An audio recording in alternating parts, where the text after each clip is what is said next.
Hola muchachos, ¿cómo están? En esta clase de hoy vamos a hablar un poquito sobre las ondas sonoras. Brevemente vamos a hablar sobre las ondas sonoras, ya que son aquellas que se movilizan, se desplazan por medio de un medio elástico. Un medio elástico como lo es el aire. El viento, por ejemplo, es un medio elástico que hace desplazar o trasladar las ondas sonoras. Para que se logre dar una onda sonora, o para que se logre emitir una onda sonora, tiene que haber un foco sonoro. Tiene que haber un foco sonoro por el cual va a ser el origen de esa onda sonora. ¿Por qué es importante hablar sobre este tipo de ondas, las diferentes formas o los tipos que tenemos? Porque basado en esa vibración que ejerce una onda sonora, vamos a poder iniciar el proceso de transformación de energías a través de nuestro sistema auditivo. Quiero decir con esto que para poder interpretar, para poder escuchar o darle una interpretación a lo que se escucha, a lo que estamos interpretando a través del oído, tiene que ser por medio de una onda sonora de este tipo de energía que proviene del medio, proviene de un foco sonoro y nuestro sistema nervioso, específicamente con el sistema auditivo, lo interpreta y empieza, como les decía, a hacer una transformación de ondas sonoras.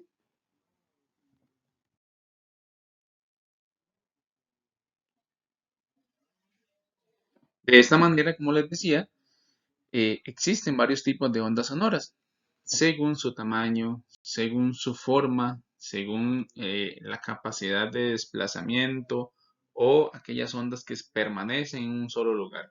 Aquí vamos a ir detallando algunas de ellas para que ustedes también entiendan o vean algunos ejemplos. Entonces, como les decía, para hablar de energía sonora, es importante conocer que para que la energía sonora se dé, tiene que haber un movimiento de partículas que es originada por medio de un foco vibracional, ¿verdad? Por ejemplo, si me ocurre que si golpeamos una mesa, la mesa va a emitir un sonido. Si el pito de un carro suena, pues vamos a escuchar un sonido o un ruido. Y esa onda va a viajar por el medio, se va a desplazar de acuerdo a la potencia, a la fuerza con que sea desplazado. Y estos cambios de presión son los que interpreta el oído, ¿verdad? Como decíamos, hay un sistema auditivo que es el que va a interpretar toda esta serie de partículas. Algunos ejemplos de las ondas sonoras: tenemos ondas longitudinales, ondas transversales, como les venía diciendo anteriormente, marcan de acuerdo a la forma, a la manera como se desplazan, al tamaño de ellas.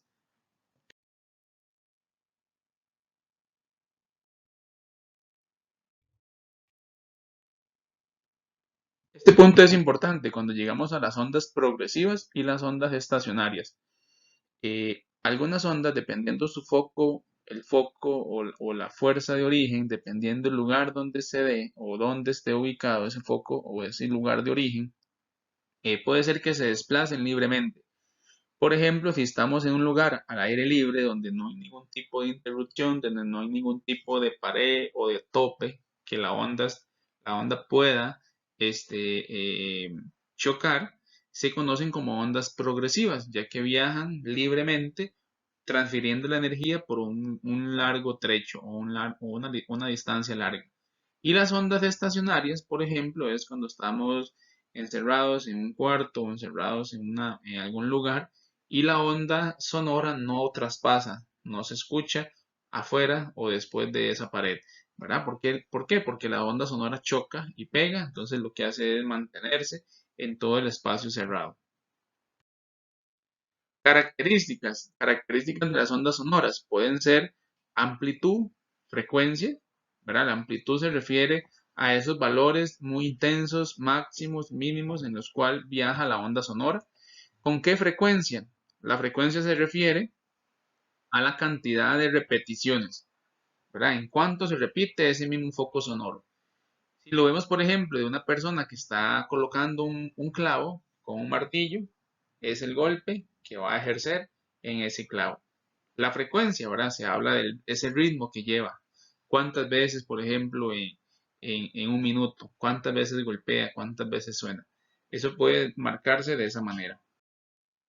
La velocidad es se asocia mucho a la potencia, a la fuerza con que se dé esa onda sonora, esa intensidad de volumen puede ser también con la que esa onda se va a ir propagando. Depende mucho de medios externos como el aire, la temperatura, la humedad, si hay lluvia. Eso hace que la onda vibracional pueda ir viajando más rápido o más lenta. Y la longitud es el punto donde se desplaza, ¿verdad? ¿A qué distancia se desplazó esa onda sonora? Física del sonido. Estamos hablando que para hablar de física del sonido tenemos que también conocer un poquito sobre la emisión de la voz humana, ¿verdad? ¿Cómo se da la voz humana? Porque es sonido. Nosotros los seres humanos emitimos sonido de acuerdo a lo que estemos tratando de buscar. Hablar, llorar, reír, cantar, gritar. Para todo eso nosotros tenemos que formar o emitir algún tipo de sonido.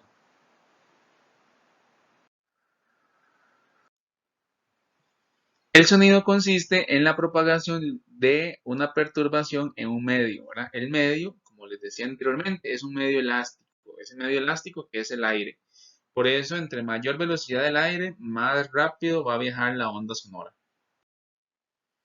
Física del sonido, ya dijimos que para que haya sonido tiene que haber un foco vibracional y un medio elástico que es el que se va desplazando, el que se va desplazando, el que nos ayuda a movilizar, a desplazar ese sonido. Diferencias entre sonidos y ruidos. Generalmente es muy básica la diferencia entre un sonido y un ruido. El sonido es aquel que no desagrada, aquel que no va a interrumpir, que no va a generar disturbios o trastornos a nivel cerebral por lo general, ¿verdad? No afecta, las ondas vibracionales son o crean una sensación agradable, a diferencia de lo que es el ruido. El ruido, sí, precisamente es aquel tipo de alteración brusca muchas veces que afecta notablemente a nivel emocional, a nivel psicológico, a nivel de generar una tensión, ¿verdad? Por el exceso de ruido y también puede dañar o afectar a nivel auditivo. Es una sensación cerebral desagradable cuando se emite o se genera un ruido muy fuerte, un ruido ensordecedor, un ruido que genera una condición que nos puede perturbar. Cualidades del sonido: intensidad, tono, timbre y duración. Vamos a ver cada uno de ellos para ver en qué consisten.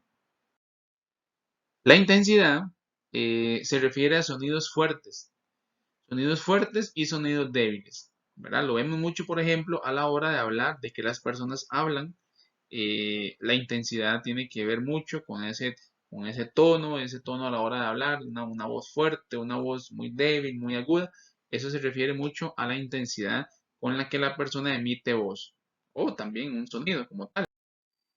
El tono tiene que ver con un sonido agudo o un sonido alto, grave o bajo, ¿verdad?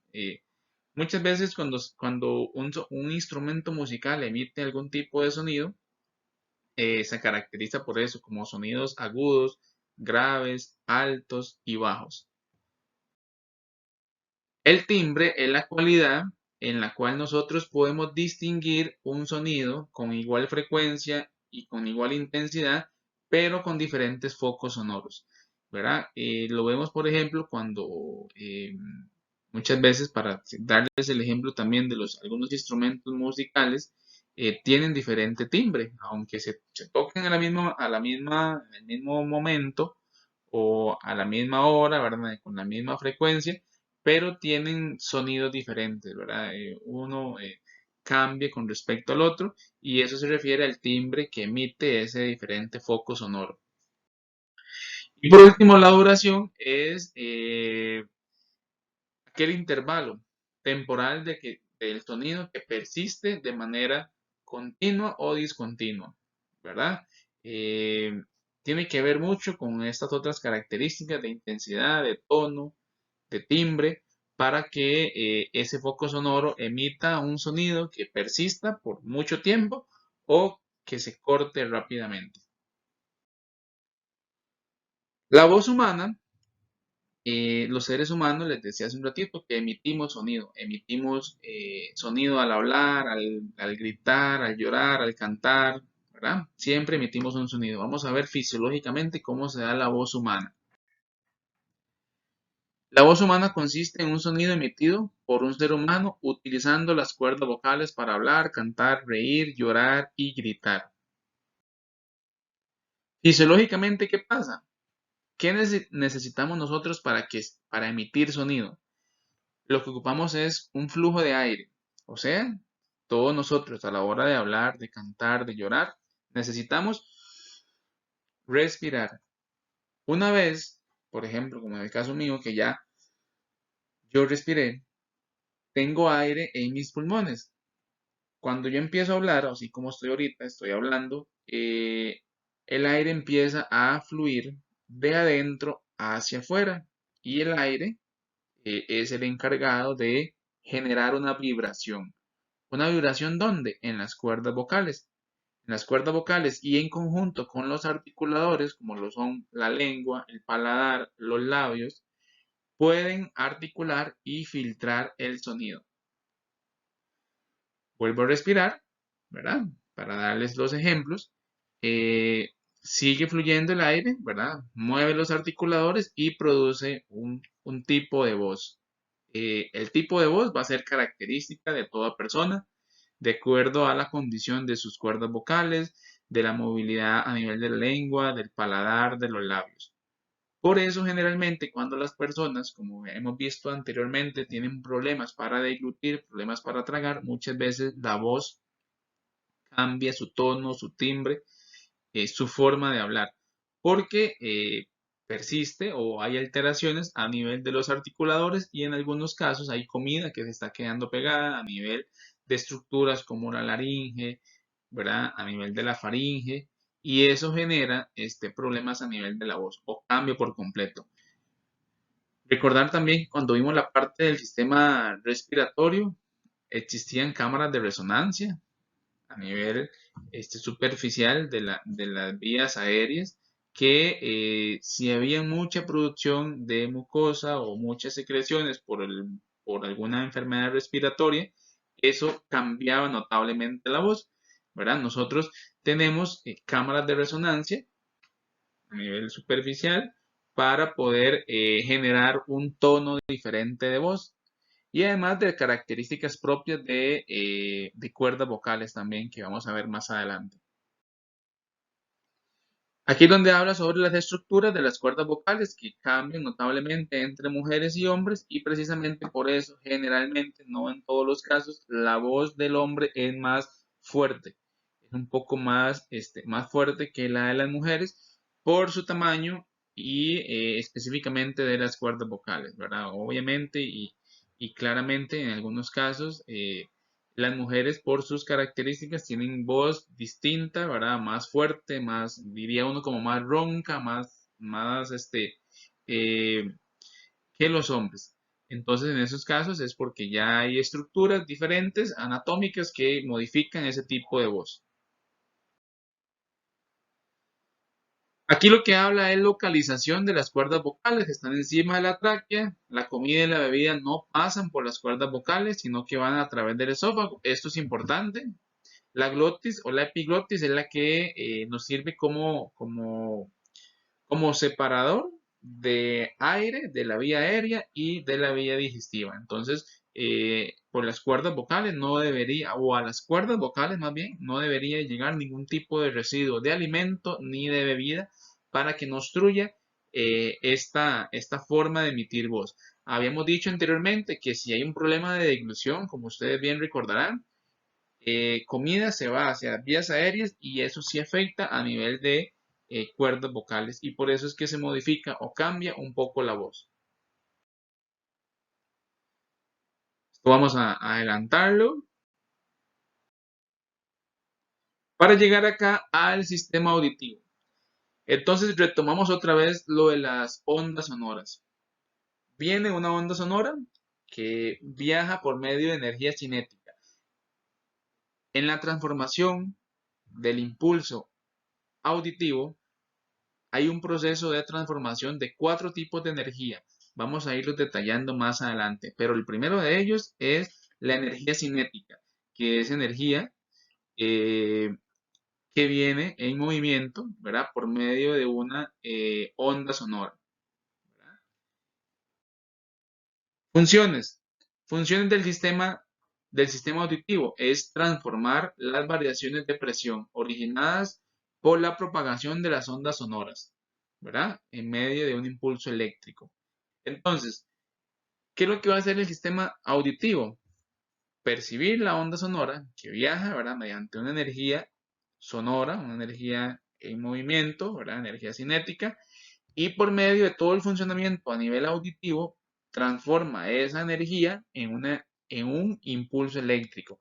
El impulso eléctrico, así como lo hemos venido viendo en las clases anteriores del funcionamiento nervioso, de los axones, de potenciales de acción, potencial de la membrana y todo eso, lo que busca es generar un impulso eléctrico, eh, un potencial un potencial de acción, un potencial de reposo para poder llevarlo hasta la corteza auditiva y darle la interpretación. ¿Qué es la interpretación? La interpretación del sonido se da, es el último paso, y es cuando cada uno de nosotros interpreta lo que escucha. Si yo escucho mi nombre, entonces yo voy a saber que me están llamando. Si yo escucho que alguien está, un sonido como el de un martillo cuando está clavando, yo asumo que alguien está colocando un clavo. Si yo voy cruzando la calle y resulta que aunque no vuelva a ver un carro, pero si yo escucho el sonido del pito de un carro, yo ya interpreto que tengo que quitarme, que tengo que caminar rápido, que me van a levantar, ¿verdad? Entonces, esa es la interpretación. La interpretación, que si suena el teléfono, entonces yo sé que alguien está llamando. Cosas así por el estilo, es la interpretación que se da a nivel cerebral, pero es una vez que se percibe la onda sonora. Y como dice acá, se le da un significado a ese sonido. El tipo de sonido que se esté dando, le vamos a dar una interpretación. Bueno, todo el sistema nervioso central, ¿verdad? Hay muchos nervios, hay mucho funcionamiento, pero específicamente en el sistema auditivo central está formado por los nervios acústicos que son o están encargados, dedicados a la audición, ¿verdad? Se dedican a la audición todos estos nervios acústicos. Eh, es allí donde se procesa toda la información que se recibe, ¿verdad? Toda la interpretación, ¿verdad? Todo el estímulo auditivo es interpretado, es percibido por el sistema auditivo y le damos una interpretación a todo eso que escuchamos. Alrededor de 30.000 neuronas y su función principal es transmitir los impulsos eléctricos al cerebro para su procesamiento. Ya empiezan a aparecer algunos órganos importantes a nivel del sistema auditivo, como lo es la cóclea. La cóclea es la principal encargada de todo lo que es el análisis del sonido, tanto en frecuencia como intensidad. La estructura de la cóclea, la estructura tiene ya una serie de partes, de órganos, ¿verdad? Muy, muy pequeños. Por ejemplo, tenemos ahí el órgano de Corti, células ciliadas internas, externas, que van a ir complementándose para poder transformar toda esta onda sonora en un impulso eléctrico. La división coclear, tenemos la rampa timpánica, tenemos rampa vestibular, conducto coclear, rampa media, rampa timpánica, vestibular, que contienen perilinfa. La perilinfa y la endolinfa son unas sustancias acuosas, líquidas que están en el oído y son los encargados de movilizar o de generar, de dar movimiento a las células ciliadas internas y externas para originar el impulso eléctrico en el nervio auditivo. Eso lo vamos a ver más adelante. Transferencia de la vibración sonora. Entonces, el sonido se desplaza, se transmite a través del oído, a través del estribo que percibe la onda sonora. Esta onda sonora deformará, ¿verdad? Lo que quiere decir como deformará no es que la va a despedazar, no es que la va a cambiar su forma, sino que lo que hace es que permite un movimiento, ¿verdad? Y eso lo que permite, ese movimiento lo que permite es generar, ¿verdad? Cambios o transformaciones de energía ya a nivel del oído externo, el oído medio y el oído interno. Los fluidos cocleares, les decía que era la perilinfa y la endolinfa, ¿verdad? Estos fluidos lo que tienen es una composición de iones, ¿verdad? Positivos y negativos.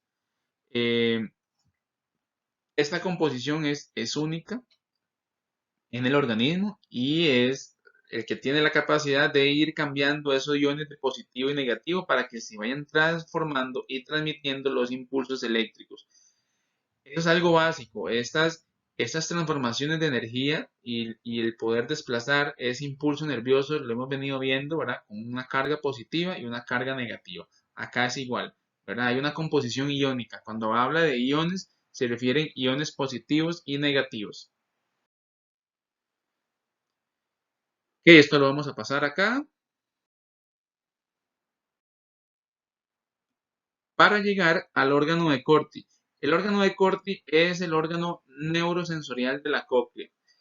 Hay células sensoriales, células ciliadas, internas y externas, y hay fibras nerviosas que conectan a ellas y o con diferentes estructuras de apoyo que ya va a ser el origen del nervio auditivo.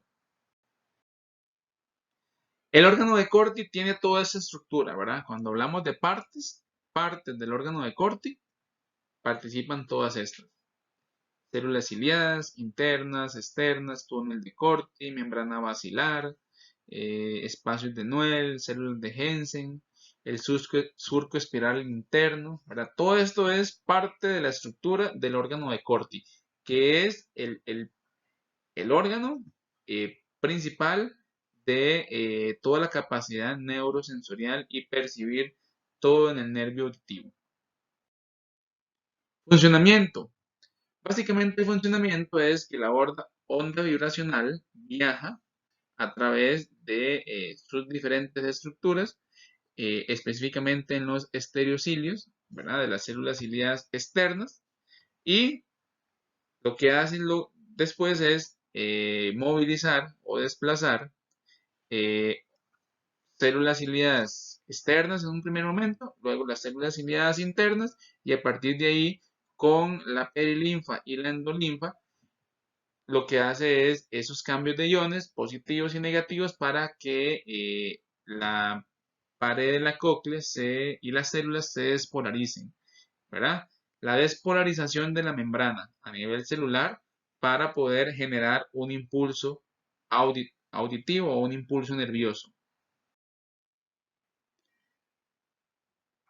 La sinapsis, como dice la parte final, entre las células ciliadas internas y las fibras del nervio auditivo se activan y envían un mensaje al cerebro. ¿Por dónde lo envían? ¿Cómo llega al cerebro? Ya en una última instancia, por medio del nervio auditivo. Ok, aquí va a venir algunas imágenes, creo, sobre este desplazamiento de la estructura. Vamos a adelantarlo acá.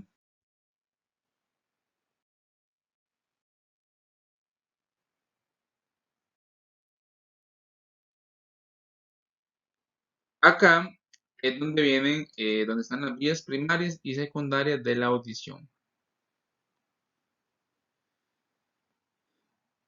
Todo esto se da a través del sistema auditivo, ¿verdad? Y llega hasta nuestro cerebro, específicamente en la parte a nivel del tálamo y en la corteza auditiva. Vías primarias las anteriores y estas vías no primarias.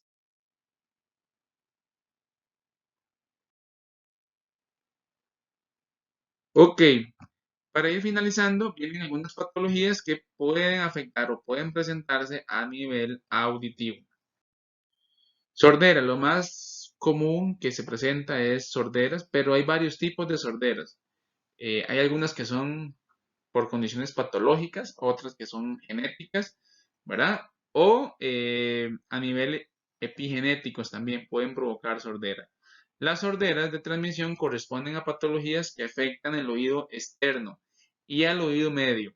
Las sorderas neurosensoriales son patologías de la cóclea y del cerebro a nivel auditivo. Eh, ¿A qué se refiere esto? Que, por ejemplo, hay algunos tipos de sorderas que puede ser el origen de una patología en el oído externo y en el oído medio, pero no afecta a nivel del oído interno, no afecta a nivel neurosensorial, o sea, a nivel neurológico. Entonces, puede ser que, digamos, algunas se puedan corregir, algunas se puedan beneficiar por medio de algún proceso, alguna cirugía, pero hay otras que ya cuando hay un daño a nivel neurosensorial de estructuras sumamente pequeñas, sumamente complejas, como la cóclea o todas las estructuras que hay ahí dentro, ya es muy difícil de reparar, es muy difícil de corregir. Entonces, por eso es importante que la persona determine qué tipo de sordera, qué tipo de alteración auditiva tiene para determinar si puede tomar algún tipo de tratamiento o si no hay tratamiento, por lo menos puede optar por algún tipo de cirugía o algún otro tipo de medio que le brinde la necesidad de poder escuchar, de poder interpretar. La sordera es hipoacusia, ¿verdad? Que es pérdida de audición o pérdida de la agudeza auditiva. Tipos de sorderas. Tenemos sorderas de transmisión que se origen en el oído interno, oído externo, perdón, y en el oído medio. Y tenemos también las sorderas neurosensoriales, que también son llamadas de percepción. Hay un daño ya en el oído interno, que era lo que les decía, que ya un nivel de complejidad bastante alto. Dentro de todas estas categorías de sordera pueden ser genéticas o también pueden ser adquiridas. Además, se puede interpretar por su gravedad, si son ligeras, si son medias, si son profundas, si son totales o si es algo leve, ¿verdad? Eso lo determina o se determina con algún tipo de examen, con alguna audiometría para determinar cómo es la capacidad auditiva de la persona. Las sorderas de transmisión generalmente aparece un déficit sensorial moderado que afecta la percepción de sonidos graves y de baja intensidad.